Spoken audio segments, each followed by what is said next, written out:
Hello students, हम amino अम्लों के वर्गीकरण के बारे में डिस्कस कर रहे थे, जिनमें से दो के बारे में हमने अध्ययन कर लिया था कि एमिनो अम्लों का जो वर्गीकरण है वो तीन आधार पर किया जाता है। पहला हमने डिस्कस किया था कि NH2 समूह या एमिनो समूह एवं कार्बोक्सिलिक समूह की स्थिति के आधार पर, इसके आधार पर एमिनो अम्लों को तीन भागों में विभक्त किया गया था। पहला था अल्फा एमिनो अम्ल, सेकंड था बीटा एमिनो अम्ल और थर्ड था गामा एमिनो अम्ल। यदि NH2 समूह कार्बोक्सिलिक समूह के सापेक्ष अल्फा स्थिति पर उपस्थित हो तो वो तो कहलाता है अल्फा एमिनो अम्ल। यदि बीटा स्थिति पर हो तो बीटा एमिनो अम्ल, और यदि कार्बोक्सिलिक समूह के सापेक्ष यदि NH2 समूह गामा स्थिति पर हो तो वो कहलाता है गामा एमिनो अम्ल। वर्गीकरण का दूसरा आधार था NH2 समूह एवं कार्बोक्सिलिक समूह की संख्या के आधार पर। इसके आधार पर भी एमिनो अम्लों को तीन भागों में विभक्त किया गया था, जिनमें से पहला है उदासीन, अर्थात ऐसे एमिनो अम्ल जिनमें कार्बोक्सिलिक समूह एवं एमिनो समूह की संख्या बराबर होती है, वो कहलाता है उदासीन एमिनो अम्ल। यदि कार्बोक्सिलिक समूह की संख्या एमिनो समूह की तुलना में अधिक हो, संख्या से अधिक हो, तो वो कहलाता है अम्लीय एमिनो अम्ल। और यदि NH2 समूह की संख्या कार्बोक्सिलिक समूह की तुलना में ज्यादा हो तो वो कहलाता है क्षारीय एमिनो अम्ल। उनके बारे में, उनके जो एग्जाम्पल हैं उनके बारे में भी हमने डिस्कस कर लिया था। वर्गीकरण का तीसरा आधार है कार्य के आधार पर। कार्य के आधार पर एमिनो अम्लों को दो भागों में विभक्त किया जाता है या दो भागों में विभाजित किया जाता है, जिनमें पहला है आवश्यक या इसी को कहा जाता है अनिवार्य एमिनो अम्ल, और दूसरा है अनावश्यक या अनिवार्य एमिनो अम्ल। नाम से ही पता है आवश्यक या अनिवार्य, अर्थात ऐसे अम्ल या ऐसे एमिनो अम्ल जिनका संश्लेषण शरीर में नहीं होता है, और जब इनका संश्लेषण शरीर में नहीं होता है तो इन्हें शरीर में बाहर से ग्रहण किया जाता है। जब इनको शरीर में बाहर से ग्रहण किया जाता है तो ऐसे एमिनो अम्ल कहलाते हैं आवश्यक या अनिवार्य एमिनो अम्ल। आवश्यक या अनिवार्य एमिनो जो अम्ल है, क्योंकि हम जानते हैं कि प्रोटीन निर्माण में 20 प्रकार के एमिनो अम्ल आवश्यक होते हैं, तो आवश्यक एमिनो अम्ल है इनकी संख्या होती है 10। नेक्स्ट, आवश्यक जो एमिनो अम्ल हैं ये शरीर में इनका संश्लेषण क्या होता है, नहीं होता है, और जब शरीर में इनका संश्लेषण नहीं होता है तो आगे चल करके क्या होता है कि आवश्यक जो एमिनो अम्ल है इनकी सख्त आवश्यकता होती है शरीर को, और जब सख्त आवश्यकता होती है तो शरीर में इनकी कमी से, जब शरीर में इनकी कमी हो जाती है तो प्रोटीन संश्लेषण क्या हो जाता है, बंद, और प्रोटीन संश्लेषण के बंद होने से शरीर पर विपरीत प्रभाव दिखाई देने लगते हैं। तो ये तो हो गया आवश्यक या अनिवार्य एमिनो अम्ल, जिनकी संख्या होती है 10। अब कौन कौन से एमिनो अम्ल हैं जिनको आवश्यक या अनिवार्य एमिनो अम्लों की श्रेणी में रखा जाता है। इसी के साथ एक वर्गीकरण का और आधार है संरचना के आधार पर, और संरचना के आधार पर जब एमिनो अम्लों का वर्गीकरण करते हैं तो इसी के साथ भी हम डिस्कस कर रहे हैं। तो संरचना के आधार पर किस प्रकार के उनमें अल्कोहलिक समूह है, या फिर एमिनो समूह है, क्षारीय है, या फिर सल्फर युक्त समूह है, या विषम चक्रीय है। तो यहाँ पे देखो कि एमिनो अम्ल है, इनको सामान्य जो संरचना के द्वारा प्रदर्शित किया जाता है तो किया जाता है HCOOH और R, यानी विभिन्न प्रकार के एमिनो अम्लों में जो अंतर है इस R समूह के अंतर के कारण पाया जाता है। तो यहाँ पर देखो जो ये लिखे हैं ये तो है आवश्यक एमिनो अम्ल। दूसरा क्या है, यह है अनावश्यक एमिनो अम्ल। आवश्यक जो एमिनो अम्ल है इनमें पहला है leucine, isoleucine, lysine, valine, methionine, threonine, phenylalanine, tryptophan, arginine और हिस्टिडीन। यदि इनकी संरचना देखें तो यहाँ पे देखो जो R समूह है, सभी एमिनो अम्लों में ये समूह तो फिक्स पाया जाएगा, लेकिन अंतर इसमें पाया जाता है।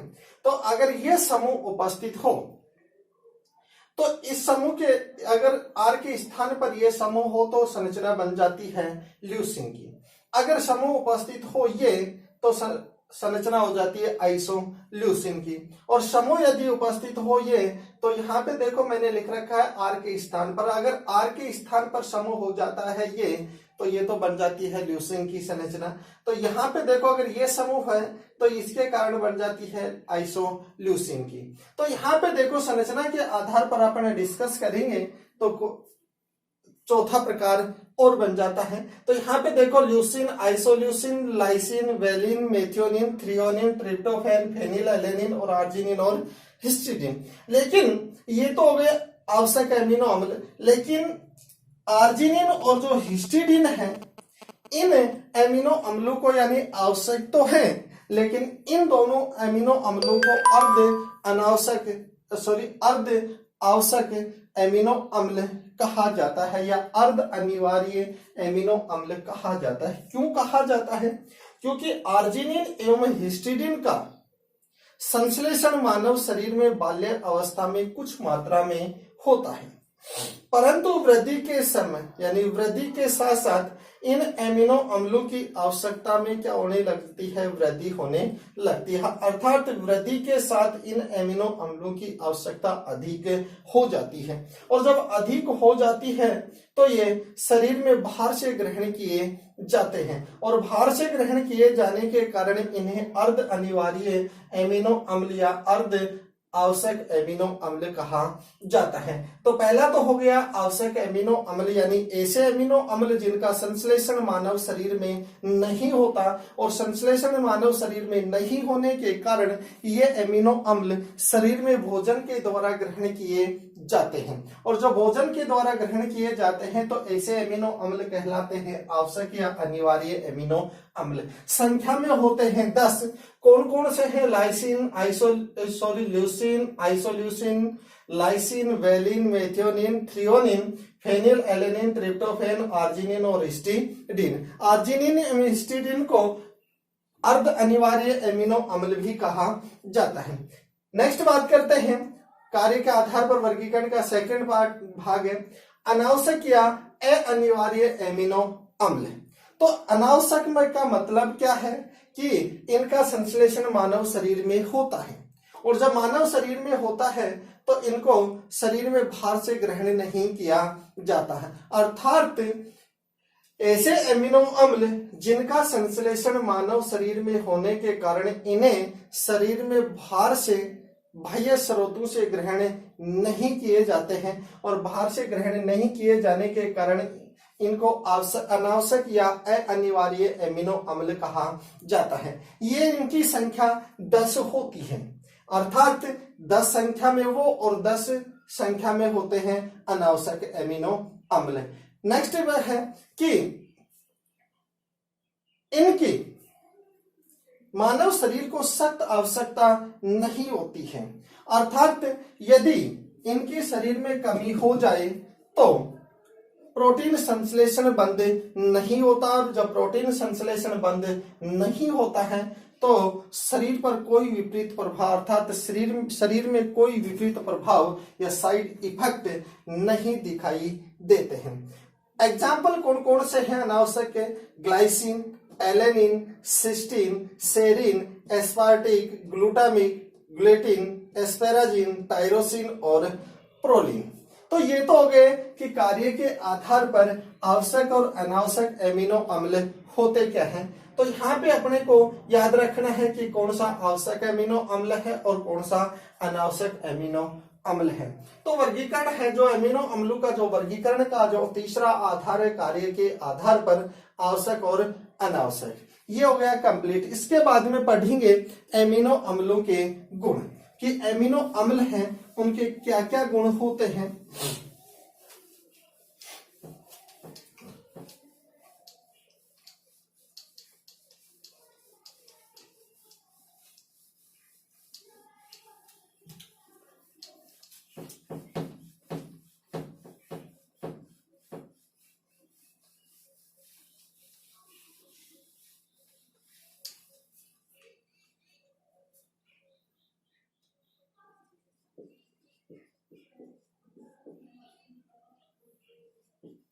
एमिनो अम्लों के गुण। यहां पे देखो जो एमिनो अम्ल है क्या क्या गुण है। तो पहला गुण है कि एमिनो अम्ल रंगहीन तथा क्रिस्टलीय ठोस होते हैं, अर्थात एमिनो जो अम्ल हैं ये रंगहीन होते हैं, यानी इसमें किसी भी प्रकार का रंग नहीं पाया जाता है। दूसरा क्रिस्टलीय ठोस होते हैं। सेकंड है रंगहीन एवं क्रिस्टलीय ठोस। सेकंड है ये जल,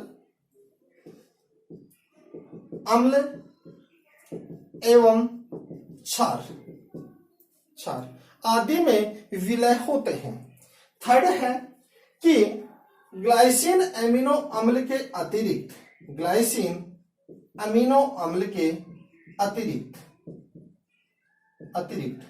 सभी एमिनो अम्ल प्रकाशिक समायोगिता प्रदर्शित करते हैं। यहां पे देखो ग्लाइसिन एमिनो अम्ल है ये प्रकाशिक समायोगिता प्रदर्शित नहीं करता, लेकिन इसके अतिरिक्त जो जितने भी एमिनो अम्ल हैं ये प्रकाशिक समायोगिता प्रदर्शित करते हैं। तो क्या है ग्लाइसिन, ये क्यों नहीं करता और प्रकाशिक समायोगिता कौन यौगिक प्रदर्शित करता है और उसकी शर्त क्या है।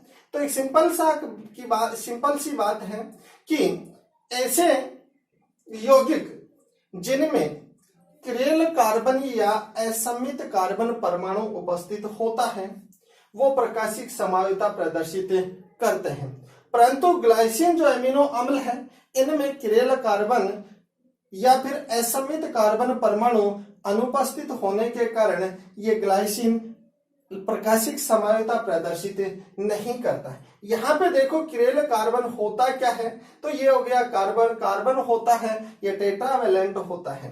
तो टेट्रावैलेंट होने के कारण क्या है कि यदि कार्बन परमाणु से जुड़े हुए बी, सी और डी, ऐसा कार्बन जिससे जुड़े हुए चारों समूह अलग अलग हो तो ऐसा कार्बन कहलाता है किरेल या असमित कार्बन परमाणु।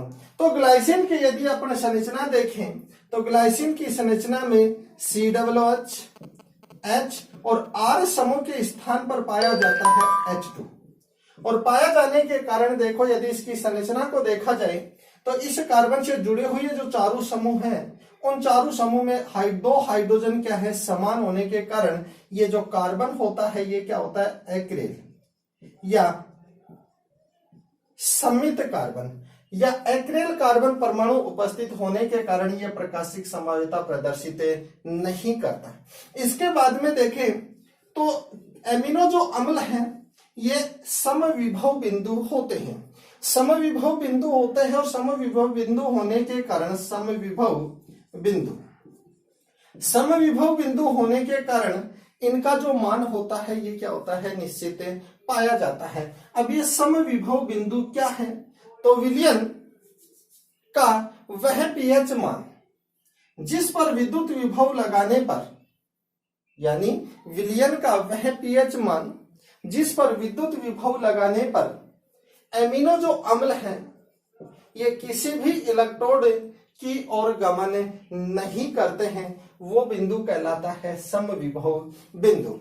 तो एमिनो अम्लों के जो गुण हैं ये रंगहीन होता है, क्रिस्टलीय ठोस पदार्थ होते हैं, जल, अम्ल एवं क्षार में विलय होते हैं। ग्लाइसिन एमिनो अम्ल के अतिरिक्त जो जितने भी जो एमिनो अम्ल है ये प्रकाशिक समायोगिता प्रदर्शित करते हैं। समविभव बिंदु होता क्या है कि विलयन का वह पीएच मान जिस पर विद्युत विभव लगाने पर या विद्युत धारा प्रवाहित करने पर एमिनो अम्ल किसी भी इलेक्ट्रोड की ओर प्रभावित नहीं होते अर्थात गमन नहीं करते हैं, वो कहलाते हैं समविभव बिंदु। उसके बाद में क्या है कि कार्बोहाइड्रेट का जब हमने अध्ययन किया था तो कार्बोहाइड्रेट है ये क्या होता है भाई कि मोनोसेक्राइड, डाइसेक्राइड या ओलिगोसेक्राइड या पॉलीसेक्राइड। तो मोनोसेक्राइड जो इकाइयां हैं ये जब आपस में जुड़ती हैं तो मोनोसेक्राइड इकाइयों के मध्य पाया जाता है ग्लाइकोसाइडिक बंध। और जब एमिनो जो अम्ल है ये आपस में जुड़ करके और प्रोटीन का निर्माण करते हैं अर्थात लंबी श्रृंखला का निर्माण करते हैं तो उनके मध्य उनके जुड़ने से बनता है पेप्टाइड बंध। तो क्या हो गया कि जो एमिनो जो अम्ल है CR H H2N पेप्टाइड बंध का निर्माण किस प्रकार से होता है? तो यहाँ पे देखो कार्बोक्सिलिक समूह और दूसरा कौन सा है? एमिनो समूह। एक कार्बोक्सिलिक समूह और दूसरे यानी एक एमिनो अम्ल का कार्बोक्सिलिक समूह तथा दूसरे एमिनो अम्ल का NH2 समूह, जब इन दोनों के मध्य संघनन की क्रिया होती है तो संघनन की क्रिया के फलस्वरूप जल के अणु के निष्कासन से जिस बंध का निर्माण होता है उस बंध को कहा जाता है पेप्टाइड बंध, और इसको CONH समूह के द्वारा प्रदर्शित किया जाता है। तो नेक्स्ट लेते हैं अपन टॉपिक पेप्टाइड बंध। कितने प्रकार का होता है? तो एमिनो अम्लों की संख्या के आधार पर, यानी एमिनो अम्ल यदि दो जुड़ रहे हैं तो उनको कहा जाता है डाइपेप्टाइड। तो पेप्टाइड बंध, पेप्टाइड बंध एक एमिनो अम्ल का NH2 समूह तथा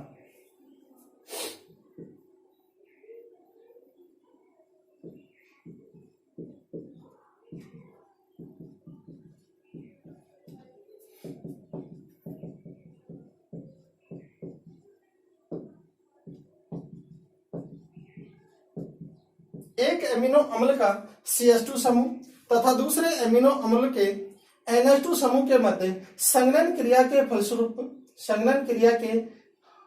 फलस्वरूप जल के अणु के निष्कासन से निर्मित बंध पेप्टाइड बंध कहलाता है। और पेप्टाइड जो बंध होता है इसको प्रदर्शित किया जाता है इस प्रकार से। और संघनन की क्रिया में क्या होता है? छोटे अणु का निष्कासन होता है। तो यहां से देखो C और यहां से H, ये जब जल के अणु के रूप में निष्कासित होगा तो इनके जुड़ने से जो निर्मित बंध है NH2C R1H CO NH R2H COOH, ये जो बंध है इस बंध को कहा जाता है पेप्टाइड बंध, पेप्टाइड बंध।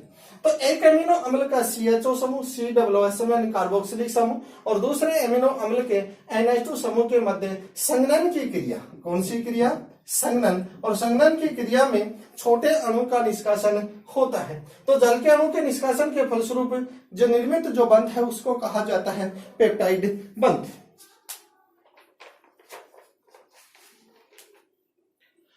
अब पेप्टाइड जो बंध है उसका निर्माण कितने एमिनो अम्लों के जुड़ने से हो रहा है? तो एमिनो अम्लों की संख्या के आधार पर पेप्टाइड बंधों को निम्न भागों में विभाजित किया जाता है। तो पेप्टाइड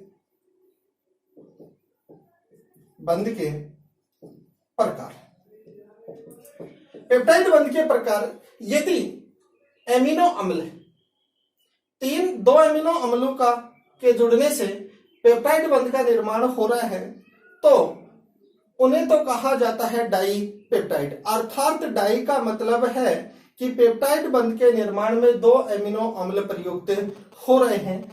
इसी प्रकार, तो ये तो हो गया डाई पेप्टाइड का एग्जाम्पल, डाई पेप्टाइड। इसी प्रकार देखें H2N 1 2 और प्लस HNH CrHCOOH,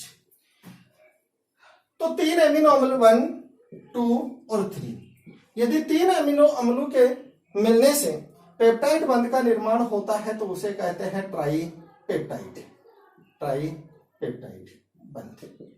अब ट्राई पेप्टाइड बंध है किस प्रकार से? एक दूसरा जल के अणु का निष्कासन होगा यहां से OH